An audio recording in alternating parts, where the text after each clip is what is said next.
జిల్లా ఆత్మకూరు ఉప ఎన్నికల్లో వైసీపీ రిగ్గింగ్ ప్రయత్నాన్ని తిప్పికొడతామని రాష్ట్ర బీజేపీ అధ్యక్షుడు సోము వీర్రాజ్ తెలిపారు. అనంతసాగరం మండలంలోని మంచాలపల్లి గ్రామంలో బుధవారం సాయంత్రం జరిగిన బీజేపీ ప్రచారంలో ఆయన పాల్గొన్నారు. ఈ సందర్భంగా మాట్లాడుతూ తిరుపతి ఉప ఎన్నికల తరహాలో ఇతర ప్రాంతాల నుంచి కొత్త వ్యక్తులను తెచ్చి ఆత్మకూరులో రిగ్గింగ్ పాల్పడితే చూస్తూ ఊరుకునేది లేదని వాటిని ఎదుర్కొంటామని హెచ్చరించారు. అధికారులకు ఈ విషయంపై ఫిర్యాదు చేశామని ఎన్నికల్ని నిక్కచ్చిగా నిర్వహించాలని డిమాండ్ చేశారు. అన్ని విధాలా విఫలమవుతుందని ఈ ఎన్నికల్లో బీజేపీ ఖాయమన్నారు. ఈ కార్యక్రమంలో బీజేవైఎం రాష్ట్ర మహిళా విభాగం అధ్యక్షురాలు బైరెడ్డి శబరి మరియు అనంతసాగరం మండల బీజేపీ అధ్యక్షులు మాకిరెడ్డి జనార్దన్ రెడ్డి, తిరుపతి నాయుడు పాల్గొన్నారు.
ఆత్మకూరులో బీజేపీ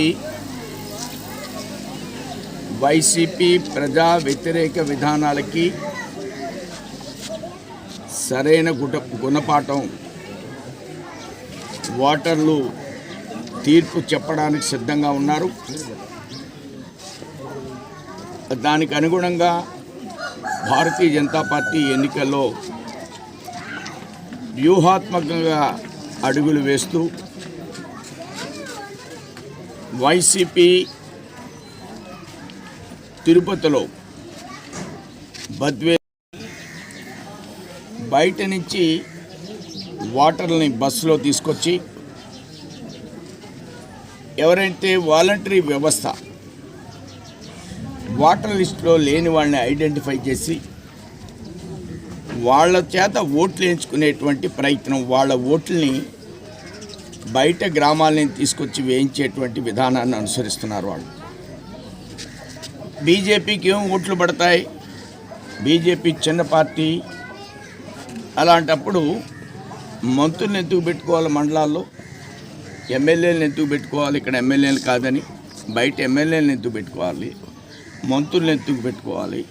వాళ్ళందరూ వచ్చి అవాకులు చవాకులు పేలవలసినటువంటి అవసరం ఏముంది? చాలామంది మంత్రులు పువ్వని, అసలు కమలం అంటే ఏంటో తెలియనటువంటి కొంతమంది వెర్రి పుష్పాలు వైసీపీలో ఉన్నారు. ఇది దౌర్భాగ్యమైనటువంటి పరిస్థితి. ఆ దృష్ట్యా భారతీయ జనతా పార్టీని మేము వైసీపీ యొక్క లక్షణాలు పూర్తిగా ఐడెంటిఫై చేస్తున్నాం. వాళ్ళు ఎన్నికల్లో ఏం చేస్తారో మేము గమనిస్తున్నాం. ఎవరినన్నా బస్సుల మీద నేను తీసుకొచ్చి ఓట్లు వేస్తే బీజేపీ పోరాటం చేస్తుంది. చాలా ప్రమాదకరమైన స్థితిని ఎదుర్కోవాల్సి వస్తుంది వైసీపీ. అధికారులకి 2 సార్లు చెప్పాం, అధికారులు గతంలో పట్టించుకోలేదు. ఈసారి పట్టించుకోకపోతే పరిణామాలు తీవ్రంగా ఉంటాయని భారతీయ జనతా పార్టీ హెచ్చరిక జారీ చేస్తుంది. ఆల్ ఫ్రంట్స్లో అన్ని విధాలుగా వైసీపీ ప్రభుత్వం ఘోరంగా వైఫల్యం చెందింది. ప్రజలందరూ వైముఖ్యంగా ఉన్నారు. బీజేపీకి నెగ్గేటువంటి అవకాశాలని ఏమాత్రం మేము చేజార్చుకోం. అవకాశాలను దెబ్బతీస్తే వైసీపీని భారతీయ జనతా పార్టీ కూడా దెబ్బతీస్తుంది. ధన్యవాదాలు.